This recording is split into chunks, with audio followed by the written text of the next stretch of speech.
இப்போ ஒரு மாஸ் ஆக்டராக வந்திருந்தாரு. கட் பண்ணி பார்த்தா this is going to be last film அப்படின்னு சொல்லி ஜனநாயகன் ஆடியோ லான்ச்லாம் பேசுகிறாரு. இண்டஸ்ட்ரியே மிகப்பெரிய ஒரு வருத்தத்தில் இருக்காங்க. வெற்றியை நோக்கி எடுக்கிற அவதாரங்கள் அது, புரியுதுங்களா?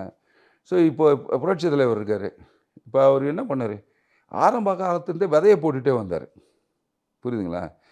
அங்கே ஃபஸ்ட்டு நானே போட போகிறேன் சட்டம், அதெல்லாம் நன்மைகள் ஐயோன்னு திட்டம்னு பாட்டார் நாடன்மன் அள்ளி அவர்.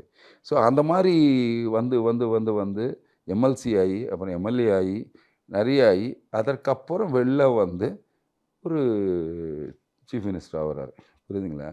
ஒரு அந்த முயற்சி வந்தார். அவர் வந்து என்ன சொல்கிறாரு, ஏதாவது எடுத்துகிட்டு போயிட்டாரா, காசு கொள்ளை அடிச்சுட்டு போனாரா? எல்லாம் சொல்கிறாங்களே, இது அங்கேருந்து வந்து இங்கே கொள்ளை அடிக்கிறது யாரும் வரல, நல்லது பண்ணணும்னு வராங்க. எனக்கு இவ்வளோ காலம் எனக்கு வந்து என்னை தூக்கி வளர்த்தாங்க, இவங்களுக்கு நல்லது பண்ணணும் அப்படின்னு வராங்க. அந்த மாதிரி தான் அவர் பண்ணார். 10 பைசா அவர் சொத்துருக்கா, எல்லா சொத்தையும் ஏழைகளுக்கு கொடுத்துட்டு போயிட்டார், புரியுதுங்களா?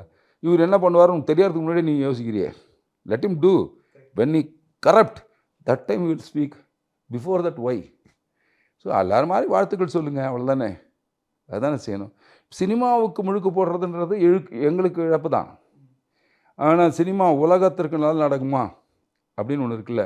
பிளாட்ஸ் எல்லாம் 12-15 லட்சம் சொல்றாங்கல்ல, அது வெளிய பாப்பப்பட்டி பிரிவு KIT காலேஜ் பக்கத்துல ஸ்ரீ பேபி ப்ளூ ஜேல ஜஸ்ட் 8.9 lakhsல ஸ்டார்ட் ஆகுது. இதுதான் சரியான டிசிஷன். Call 9600 831182.